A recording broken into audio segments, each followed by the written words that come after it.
बहुत ज़्यादा parents complain करते हैं कि हमारा बच्चा तो बहुत हाइपर एक्टिव है, 2 मिनट के लिए भी सुकून से नहीं बैठता और बेचैन है, और इतनी ज़्यादा जो ना उसको परेशानियां शुरू हो जाती हैं, और स्कूल की तरफ से कंप्लेन आ रही है, हर चीज़ तोड़ता फोड़ता रहता है, और सुकून से नहीं बैठ सकता। तो ये वीडियो जो है वो आपको क्लियर करेगी कि आया आपका बच्चा जो है ना वो हाइपर एक्टिव है, सिर्फ ये नॉर्मल शरारतें कर रहा है या उसके अंदर कोई और प्रॉब्लम है। तो अभी जो हम चीज एक्सप्लेन कर रहे हैं कि अगर आपका बच्चा जो है ना वो शरारत के साथ साथ किसी को हर्ट कर रहा है, तो वो एडीएचडी में नहीं आता, वो बदतमीजी में आता है। तो उस सूरत में, या जो सोशल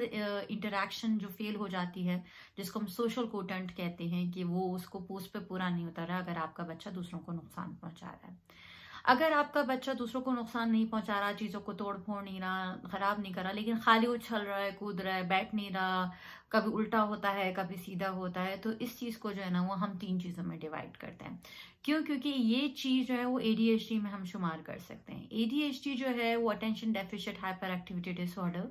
जिसको हम 3 ग्रुप्स में डिवाइड करते हैं। जो पहला ग्रुप है वो इन अटेंटिव ग्रुप कहा जाता है, और जो दूसरा ग्रुप है वो इम्पल्सिव ग्रुप कहा जाता है, और जो तीसरा ग्रुप है वो combination of both of the things, in attentive and impulsive, उसको उस ग्रुप को कहते हैं। अच्छा, इनअटेंटिव कैसा है कि जिसको हम दूसरी अल्फाज में हम ये भी कहते हैं कि यार ये तो डे ड्रीमर है, हर वक्त सोचते रहते हैं, ये इनका तो ध्यान ही, अगर जो है ना वो जा रहे हैं अपने सीधे सीधे रास्ते पे जा रहे हैं और कहीं से कोई चीज है ना वो सिल्वर शाइनिंग उनको नजर आएगी तो उनका फोकस उधर चला जाएगा, या कोई बटरफ्लाई उड़ती हुई नजर आएगी तो उनका फोकस उधर चला जाएगा। और जो चीज, अगर वो एग्जाम लिख रहे हैं, एक छोटी सी एग्जाम्पल दी जाती है बच्चों के लिए कि अगर वो एग्जाम लिख रहे हैं तो एग्जाम लिखते लिखते भी जो है ना उनको कोई और आवाज आएगी तो उनका ध्यान जो है ना वो दूसरे बच्चे की तरफ चला जाएगा कि वो क्या आवाज कर रहा है, वो क्या पूछ रहा है, वो क्यों दोबारा पेज मांग रहा है, वो उसकी पेंसिल क्यों गिर गई। और इस तरीके से बच्चे जो है ना वो अकेडमिक्स में पीछे हो जाते हैं। अच्छा, जो दूसरा ग्रुप है वो इनका इम्पल्सिव ग्रुप माना जाता है। इम्पल्सिव जिसमें इतनी इम्पल्सिटिविटी होती है कि बच्चा 2 मिनट के लिए भी सुकून से नहीं बैठता। बच्चा बहुत इंटेलिजेंट होता है, लेकिन उसको अगर कुरान भी पढ़ना है ना तो वो उल्टा खड़े होकर कुरान पढ़ेगा। तो वो आधी उसकी टांगे लटकी हुई होंगी, आधी बैठा हुआ होगा, अब वो कुछ भी कर रहा होगा ना वो एक जगह सुकून से नहीं बैठ पाएगा। वो उछल कूद करता रहेगा, खेलता रहेगा, कुछ नहीं होगा तो वो चीजों को जो ना वो फिजिट करता रहेगा। तो ये जो ग्रुप होता है ये पॉजिटिविटी की तरफ जाता है। हाँ, ऐसे लोगों को गुस्सा भी बहुत जल्दी आ जाता है। जो पहला ग्रुप है, जो इन अटेंटिव ग्रुप कहा जाता है, वो तो सोचते ही रह जाते हैं कि सामने वाले बंदे ने क्या कह दिया, और वो शायद 2 दिन बाद 3 दिन बाद उनको समझ में आए कि उनको किस तरीके से रिस्पॉन्ड करना था। लेकिन जो इम्पल्सिटिविटी का जो ग्रुप है,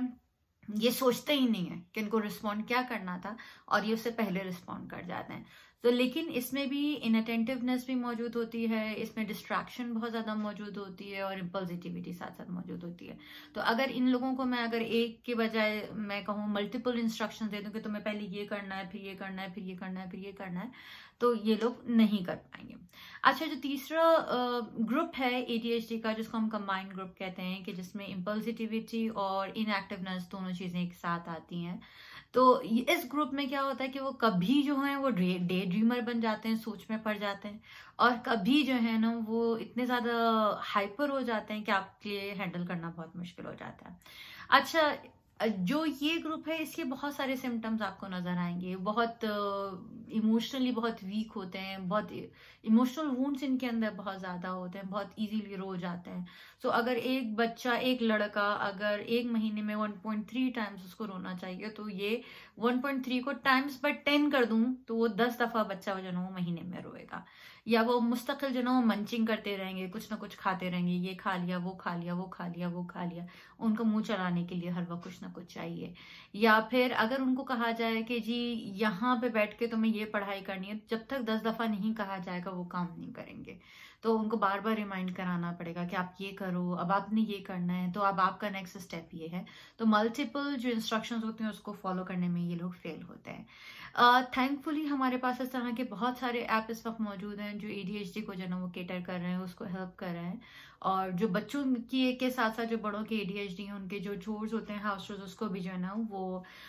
लिस्ट कर देते हैं, और फिर वो साथ साथ जो है ना वो आपको बताते रहते हैं कि ठीक है अब आपने ये करना है,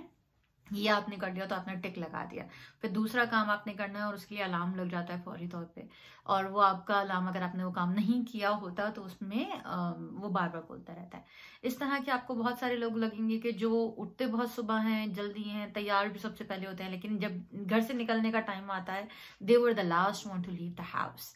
तो अगर इस तरह के आपके अंदर, आपके बच्चे के अंदर, या किसी के अंदर भी, आपके हस्बैंड के अंदर या किसी और फैमिली मेंबर के अंदर आपको इस तरह के सिम्टम्स नजर आ रहे हैं, जो कभी बहुत ज्यादा मूड स्विंग्स होते हैं, कभी बहुत हैप्पी हैं, कभी बहुत ज्यादा जो है ना वो सैड हैं, डे ड्रीमर्स हैं, इम्पल्सिव हैं, चाहे वो इम्पल्सिव बाइंग कर रहे हो, इम्पल्सिव ईटिंग कर रहे हो, या इम्पल्सिटिविटी का आलम ये हो कि वो शोर शराबा कर रहे हो, बहुत जल्दी गुस्सा आ जाता हो, अपने रिलेशनशिप्स को कीप नहीं कर सकते, होल्ड नहीं कर सकते, उनको इम्प्रूव नहीं कर सकते, उनको बेटर नहीं कर सकते, तो so please consult a proper therapist for that. और इस तरह की बहुत सारी थेरेपीज हैं जो एडीएचडी को जो है इम्प्रूव करती हैं, उसके सिम्टम्स को इम्प्रूव करती हैं। तो if you do have any question, please do comment, like my video, and don't forget to subscribe my channel and do share this thing. हो सकता है किसी का भला हो जाए। और if you do have any queries, please